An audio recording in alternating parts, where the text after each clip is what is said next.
Eu queria falar de um negócio com você que está saindo para trabalhar ou está esperando um pouco, porque aulas voltaram e a situação do trânsito está péssima em todas as grandes cidades, a respeito de sociedade. Né? Diz que sociedade não é bom nem no casamento, né? Porque não passa a ser uma... E agora está pensando... é difícil, hein? Está pensando em abrir um negócio, né? 60% das pequenas empresas fecham suas portas até o 4º ano de atividade. Nossa! 60%. Então você pensa em largar seu emprego ou está procurando investimento em alguma coisa, 60% até o 4º ano é um número muito alto. Eu tinha um número até o ano passado que dizia que 20% só das empresas nos primeiros 2 anos sobrevivem.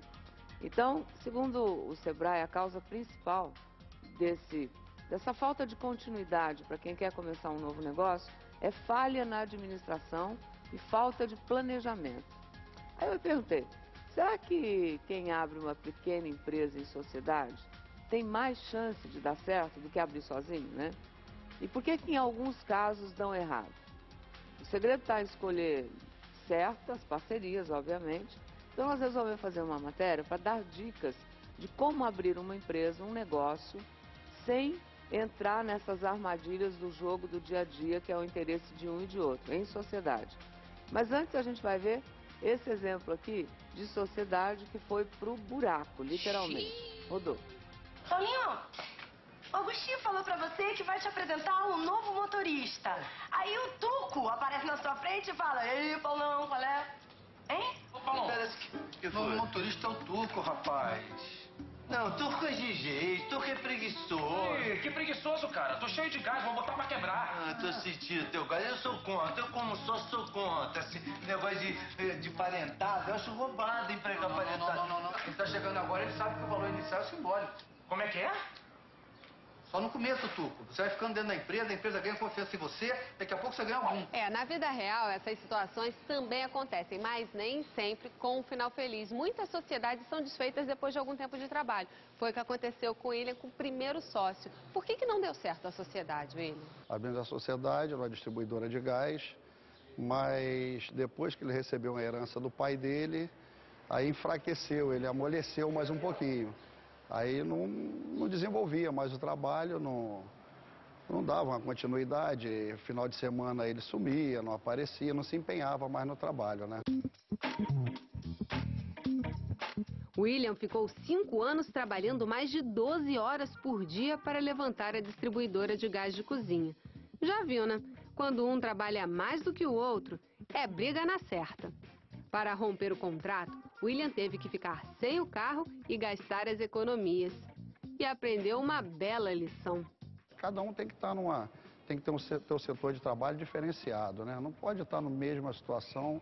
Se o camarada é bom de vendas, vai montar um grupo promotores de venda, ele tem que partir para aquilo ali e seguir o que ele sabe fazer. Se o outro é marketing, ou se é financeiro, eu acho que é bom diferenciar mesmo.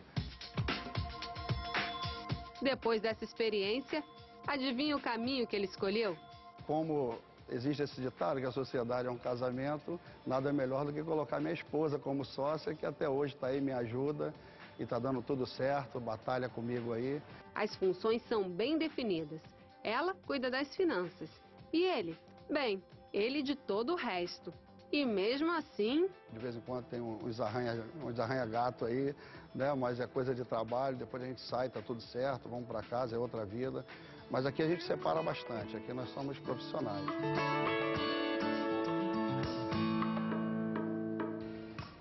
Sociedade. Coitado do William. Furada a primeira experiência dele, mas tem que prestar atenção no que ele fala, né? Todo mundo tem que estar com as mesmas necessidades, mas cada um ter focos e olhares e capacitações diferentes um do outro, para um complementar o outro. A gente montou um manualzinho que eu mostro já já. Depois que a mulher entrou no negócio dele como sócio, os negócios realmente deslancharam. Ou seja, um dos segredos é isso, definir bem as funções, né? Mas não é todo mundo que pode ter sociedade com a mulher que dá certo também, né? A gente montou aqui um manual de sócio com dicas, né? Para quem quer abrir um negócio não cair na roubada. A primeira, a gente vai ver o que não se deve fazer na hora de fechar uma sociedade e depois na hora de trabalhar. Roda para mim o VT, olha. Primeiro, não chame o seu melhor amigo. só porque ele é seu melhor amigo. Eita. Né? Ele pode usar a amizade de vocês como desculpa para fazer corpo mole na hora do serviço, né? Aí uma coisa, não tenha pressa. É impossível conhecer uma pessoa rapidamente. Você está procurando um sócio. Espere um pouco, reflita, conviva, vê se essa pessoa tem o perfil realmente para você aguentar e ser seu sócio. E aí não trabalhe individualmente uma sociedade. Funciona melhor quando se trabalha em equipe e sem acúmulo de tarefas. E não chame alguém que tenha pensamentos muito diferentes dos seus. São constantes as brigas e aí são os principais motivos para o fim de uma sociedade. E por último, não, esse acho que é o mais difícil, olha, não esconda nada, nada, nada do seu sócio. Isso é igual ao casamento, né?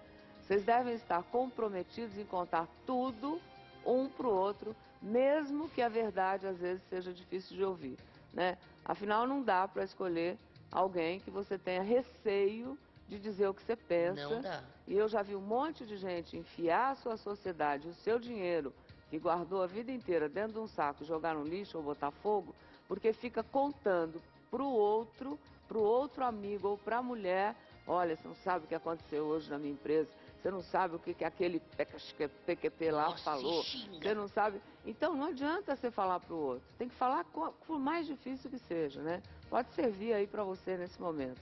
Agora a gente vai ver um outro lado, tem uma certa distorção nesse outro lado, aí você vai entender logo. Uma sociedade que deu certo é que veio de uma parceria antiga, eu diria que veio de berço, que também é outro problema, né? Rodou.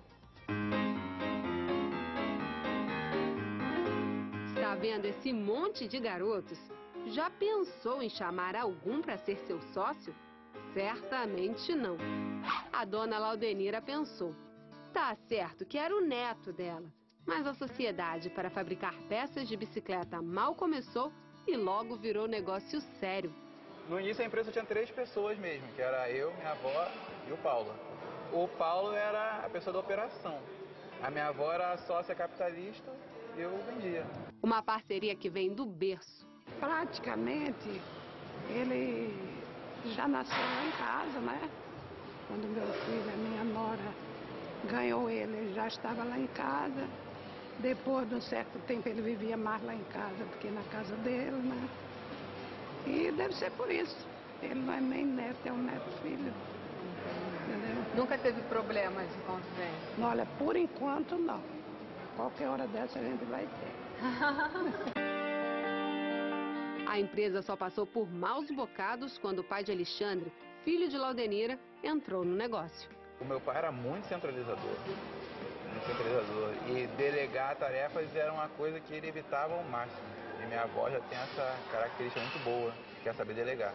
Alexandre chegou a sair da sociedade durante um tempo e foi estudar. Com a morte do pai em 2002, ele decidiu voltar e aí a empresa deslanchou de vez. Hoje a dupla fabrica móveis em aço inoxidável. Nós realmente temos um objetivo, tínhamos esse objetivo, né? E ainda temos de crescer mais, inclusive eu estou fazendo tudo para ver se a gente exporta. A rotina é puxada. A dupla, ela com 81 anos e ele com 35, não dá moleza. Acompanham tudo de perto, mesmo em dia de folga. Aí, é hora que a chefe vira avó. No sábado eu tenho que estar telefonando para ele ir para casa. Se ele não for, eu venho buscar ele aqui. Aí ele se manda.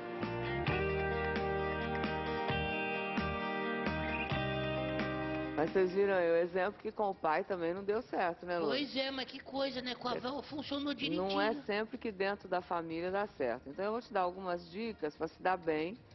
Esse é um exemplo de uma dupla que se deu. É um manual do sócio do que você deve fazer depois de acertar com uma sociedade, né?